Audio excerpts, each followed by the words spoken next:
દેશના યશસ્વી વડાપ્રધાન શ્રી નરેન્દ્રભાઈ મોદી સાહેબને 12 વર્ષ સતત જનસેવાને પૂર્ણ થયા છે।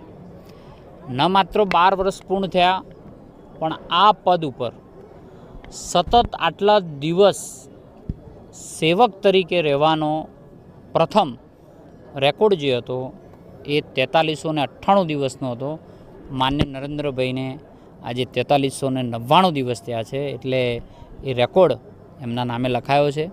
આજે અમે સૌ સાથે મળીને દેશના યશસ્વી વડાપ્રધાન શ્રી નરેન્દ્રભાઈ મોદી સાહેબને મા જગતજનનીના ચરણોમાં તેમના માટે પ્રાર્થના કરવા માટે આવ્યા છીએ કે તેમને જનકલ્યાણ માટે, દલિતો, પીડિતો, શોષિતો અને વંચિતો માટે વધુ એમની સેવા કરવા માટે બળ આપે એવી મા જગતજનની અંબે માને પ્રાર્થના કરવા માટે આવ્યા છીએ।